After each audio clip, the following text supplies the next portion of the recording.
Hello friends, myself Bhumika Parmar. In last video we had seen about simple interest for 1 year. अगर अब interest जो है वो 1 year से ज़्यादा का टाइम पीरियड हो, जैसे 2 इयर्स के लिए हम लोग किसी से लोन ले रहे हैं या फिर 5 इयर्स के ले रहे हैं, तो उस टाइम पे हम लोग सिंपल इंटरेस्ट जो है वो किस तरह से काउंट करेंगे, तो वो हम लोग आज के वीडियो में देखेंगे. अब ये जो है वो अच्छे से देख लीजिए because we will use in your next standard also. Next है interest for multiple years. Multiple years जो हैं उसके लिए इंटरेस्ट हम लोग किस तरह से फाइंड आउट करेंगे. If the amount is borrowed for more than 1 year, the interest is calculated for the period the money is kept for. जितने साल के लिए मनी हम लोगों ने रखा है उतने साल के लिए हम लोगों को इंटरेस्ट जो है वो काउंट करना होगा. For example, if Anita returns the money at the end of 2 years. Anita जो है वो 2 ईयर्स के बाद मनी जो है किसी से बोरो किए थे वो रिटर्न करती हैं 2 साल के बाद, and the rate of the interest is the same, then she would have to pay twice the interest. ये जो है ये 1 साल का हम लोगों ने देखा था. प्रिंसिपल कितना था? 5,000 रुपीज़. अब ये जो है वो हम लोगों ने 1 साल के लिए देखा था. अब अगर 2 साल के लिए हो तो इंटरेस्ट जो है वो 2 टाइम्स काउंट होंगे, यानी कि 750 प्लस 750. सो उनका जो सम आता है वो हम लोगों को 1,500 उतना इंटरेस्ट अनीता को पे करना होगा. It means 750 for the first year and 750 for the second year. This way of calculating interest where principal is not changed is known as simple interest. This way of calculating interest where principal is not changed. Principal यानी कि जो amount हम लोगों ने बोरो की है वो change नहीं होता है. एक और आप लोगों के पास आएगा कंपाउंड इंटरेस्ट. उसमें प्रिंसिपल वैल्यू जो है वो चेंज होती रहेगी, वो हम लोग नेक्स्ट स्टैंडर्ड में देखेंगे. तो उसको हम लोग कंपाउंड इंटरेस्ट बोलते हैं. जहाँ पे वैल्यू चेंज ना होती हो उसको हम लोग बोलते हैं simple interest. As the number of year increase the interest also increase. जितने साल जो हैं हम लोग पैसा जो है वो लेट पहुँचाएंगे उतना लेट हम लोगों को उतना ज़्यादा हम लोगों को इंटरेस्ट जो है वो पे करना होगा. For 100 rupees borrowed for rupees 100 borrowed for 3 years at 18%, the interest to be paid at the end of 3 years is 18 plus 18 plus 18, 3 times 18 यानी कि 54 rupees. उससे हम लोग चलते हैं जनरलाइजेशन की ओर. We can find the general form for simple interest for more than 1 year.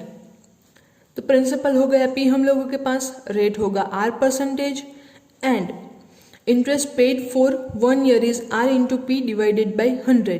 अब अगर हम लोगों के पास जो है साल 1 से ज़्यादा हो, यहाँ पे तो हम लोग 1 से मल्टीप्लाई करें तो भी आंसर में कोई चेंज नहीं होगा. Therefore interest I paid for T years. I जो है वो T ईयर्स के लिए अगर पेड किया जाता है, T यानी 3, 4, 5 को जितने भी साल हों, तो उसका फॉर्मूला कौन सा है? T into R into P divided by 100. और इसको अरेंज कर लिया principal into rate into T divided by 100. Simply हम इसको लिखते हैं PRT by 100. So T years के बाद अमाउंट जो है वो कितना हो जाएगा? P plus I. ये I फाइंड करने का फॉर्मूला है. I is equals to PRT by 100. So P यानी कि अपना जो प्रिंसिपल होगा उसमें हम लोग ये जो वैल्यू आएगी इसकी वो ऐड करेंगे, उतना अमाउंट हम लोगों को पे करना होगा. एक एग्जांपल देखते हैं तो आपको ज़्यादा क्लियर होगा. If Manohar pays an interest of rupees 750 for 2 years on a sum of 4,500, find the rate of interest. 750 rupees वो जो है वो इंटरेस्ट पे कर रहा है. यानी आई की वैल्यू हम लोगों के पास दे दी गई है। 2 years यानी कि टी भी हम लोगों के पास है। सम ऑफ ₹4,500 यानी पी भी हम लोगों के पास दिया गया है। तो find the rate of interest. तो रेट जो है वो हम लोग किस तरह से फाइंड करेंगे, तो उसके लिए अगेन हम लोग जो है वो डायरेक्टली फॉर्मूला पुट आउट करेंगे। सो फॉर्मूला है हम लोगों के पास I is equals to PRT divided by 100। अब P की वैल्यू है हम लोगों के पास ₹4,500, R हम लोगों को फाइंड आउट करना है, T है 2 years divided by 100 and I हम लोगों के पास है 750। सो इसको हम लोग यहाँ पे मल्टीप्लाई करेंगे। 750 multiply with 100 is equals to 4,500 into 2 into R। अब इसको डायरेक्टली हम लोग यहाँ पे जो है डिवीजन करेंगे। So because just we have to find out the value of R। 750 multiply with 100 divided by 4,500 into 2। 0 0 cancel out, 0 0 cancel out, 5 2s are 10। हम लोग जस्ट फैक्टराइज कर रहे हैं। Now 75 into 5 divided by 45। Now we know that 15 5s are 45, sorry 15 3s are 45 and 15 5s are 75. So 15 cancel out, 5 5s are 25 divided by 3।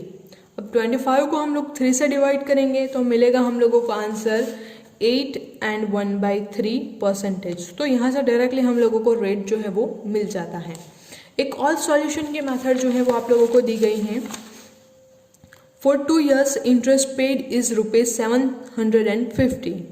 Therefore 1,000 का जो 1 year का जो है उसका कितना इंटरेस्ट जो पे हुआ है वो हम लोगों को फाउंड करना है। सो 750 डिवाइडेड बाई 2 यानी कि 375। तो 4,500 का इंटरेस्ट जो है वो होता है 375 एक साल का। अब अगर 100 रुपीज़ हो तो रेट जो है वो कितना होगा। सो 375 इंटू 100 डिवाइडेड बाई 4,500। तो इसका सिंप्लीफिकेशन करेंगे तो भी अगेन आपको आंसर जो है वो 8 and 1/3% ही मिलेगा। दोनों में से जो भी मेथड आप लोगों को अच्छी लगे उसका यूज़ आप लोग करके फाइंड आउट कर सकते हैं। अब सेम वे में हम लोगों के पास जो एक्सरसाइज 8.3 है उसके क्वेश्चंस 9, 10 एंड 11। तो ये तीनों क्वेश्चन जो हैं वो simple interest for many years के लिए हैं, वो आप लोगों को होमवर्क में करने हैं। एंड नेक्स्ट वीडियो से हम लोग अपना नया चैप्टर जो है रैशनल नंबर्स तो वो स्टार्ट करेंगे। Thank you.